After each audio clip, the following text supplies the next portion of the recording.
Hey ladies, are you over 40, over 50, like I'm over 50, and you're thinking about retirement? I'm sure it has crossed your mind at least once or twice about retirement because we're getting closer. Do you have enough saved up for your retirement? Do you have enough saved up right now in order to even enjoy the journey on your way to retirement? On this video, I'm going to talk about how to get prepared if we don't have enough, and how to do it faster, how to do it more organized, and get financially stable. Financial stability leads to financial independence, which would lead to financial freedom. Hi, my name is Dee of Delightful Wealth Creation, and welcome. We need to start saving now, make it a priority. And a good goal to set, I think, would be to try to save $10,000 for the year. I am not a financial advisor, just giving some suggestions.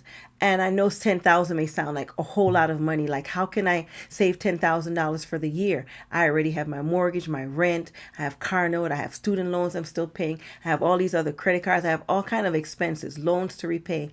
But we're over 40, we're over 50. We have to make it a priority to save. And let's think about it. Let's set some clear goals. If it's $10,000 for the year, a year is 12 months. That is $833 for the month. And you're going to say, whoa, how do I save $833 for the month when I just explained I have all these expenses? Let's break it down even further. Let's come up with different strategies of how to come up with this $10,000 or this $833 for the month. The first thing that you're going to do is reduce or cut out some of your expenses. So you need to have a good idea of what your financial picture is. You need to know how much money is coming in, how much money is going out, looking at all of your expenses and see what you can reduce. In the description box below, I have a free ebook with templates showing you how you can get a good look at your financial picture. You're going to fill out the template, which shows putting in your income, listing your expenses, and the expenses are by category. So you're going to have your fixed expenses, which are things like your rent, your mortgage, fixed expenses like your light, fixed expenses like your rent, mortgage, you need these things. Variable expenses, your light may change each month. That's a variable expense. You may have some insurance premiums that are variable. And then you have miscellaneous expenses. And then you're going to itemize what is a need, what can be reduced, and what can be eliminated. And that will give you a good picture of your finances and see how you can start cutting back and reducing. I'm not saying to cut things out cold turkey where it's just stressful and boring. That'll be like a diet. And so you can reduce how much dining out you do, how much shopping you do. Look at your spending and see how many subscriptions are you using. All of these subscriptions are you using, all these memberships. So just look in the description box below, click on the link, and you'll get my free ebook today. Download it today and get busy. The next tip is to reevaluate your bills and expenses. Do you need all of those subscriptions? Can you reduce the internet plan or your cell phone plan?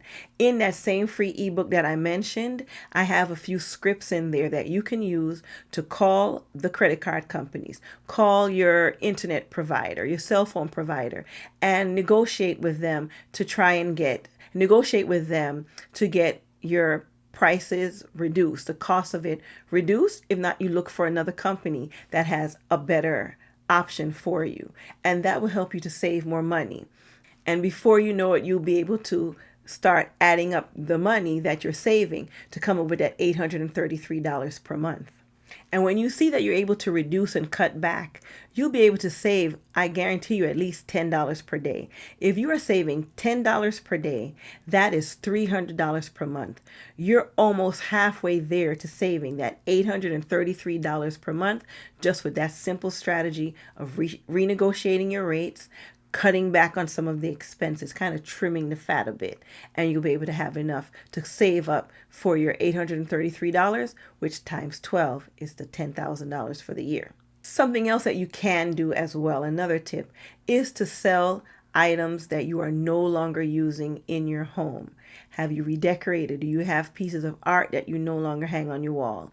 Instead of giving it away, how about selling it on apps or platforms like Facebook Marketplace, selling it on Craigslist, eBay? How about furniture that you're no longer using but is in great condition and you can sell it? You've redecorated, you no longer want that furniture, or your children have moved out and you no longer need that furniture. You want to use that room for something else. How about selling those items on different platforms where you can make some money off of it? You have some purses that you are no longer using. They're in great condition. Sell it on Poshmark. Sell some clothing on Poshmark. Nice things you're no longer using.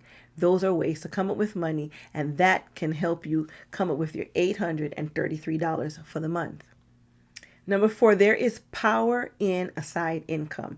And this, again, we're talking about side hustle. I know everybody's talking about side hustles, but there are other things that you can do in addition to your regular job that won't take up a whole lot of your time, but you're able to use it to make some money. You can create a business that you do online. You can be an Uber driver. I see a lot of people doing that. Also, Amazon, be a driver for Amazon. And I don't mean driving a big truck. When I order overnight items, like the ones that come between 4 and 7 in the morning, I notice that it's never an Amazon regular truck driver that comes to deliver the product to my home. It's always someone in their personal car with their Amazon vest on, and they deliver. So that's another way to come up with a side hustle to bring in additional income that can be used strictly to save up money for your retirement. Other ideas that you can use as a side business: you can do tutoring, you can do freelancing, if you bake, if you do lawn service. There's a lot of different things. You can rent tools, different things from your home, and able to come up with side businesses to make some money that you can put aside to create this $10,000 for the year. Number 5, smart investing. And what do I mean by smart investing? Investing wisely, research. Don't go for get rich quick schemes. I've made that mistake and have lost some money believing it was a real investment and it was fraudulent. Don't fall for those types of things. Stick with the traditional investing. And what I mean by that, I'm sure with your employer, you may have a 401k plan, 403 plan, or if you're a public service worker, you have a pension. But you could also set up your individual retirement account, which is an IRA, or a Roth IRA, where you pay the tax now. You're using tax funds to invest, and so when you retire, you don't have to pay any taxes on that money when you withdraw it. Or you can purchase index funds or exchange traded funds, ETFs, by opening up a brokerage account with examples like Vanguard. I use Vanguard, Fidelity, there's Charles Schwab.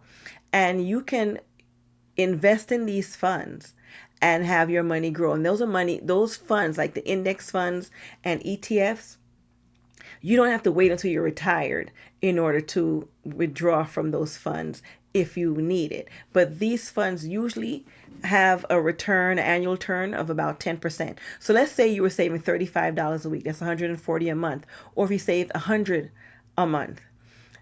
With you investing that over a 5-year period with a 10-year annual 10% annual return, you'll be able to save $12,000. If you save and continuously invest that $35 per week, within 10 years, you'd have over $33,000. If you did 25 years, annual percent return of over 10%, especially if you're like 35 or in your 40s, you're going to have a good 25 years, working years left. You will have over $200,000 saved up if you invest like that. And you can set it up on automation, where it's automatically deducted from your checking account. You set the dates when you want it. You can set it on payday, whatever day you want, and have it automatically deducted from your checking account and invested. That is a great way to save and come up with this money. Finally, number 6, stay motivated. And I know it's easy to slip off track. I've been there. I still go through it where I'm hype, I'm gung-ho, I'm focused, and I'm sticking to it. And then something happens, you get a little discouraged and you slip off track. Please stay on track. And the best way to stay motivated is to join groups like even on Facebook or different communities where of like-minded women, other like-minded people like yourself. And that helps to keep you accountable. You're able to share strategies and grow that way. Also, I'm sure you see all these books I have behind me. I read books by people that inspire me, that encourage and have great systems and great strategies on how to improve my life as a entrepreneur, as an individual. And so those things help me stay motivated. You can do courses. I have done courses that help me to stay motivated because they have a community in there and I'm able to communicate with other people, again, like-minded, like myself, who are pursuing financial stability, which is going to lead to financial independence, which will eventually lead to financial freedom. I hope you were able to gain some good information today, information that can impact your life, impact your finances, and help you to see that it is not too late, over 40, over 50, to get our acts together. We just have to do it faster and do it with some urgency and be very strategic. So I hope you enjoyed the tips and suggestions that I recommended today. Again, my name is Dee of Dee-Lightful Wealth Creation.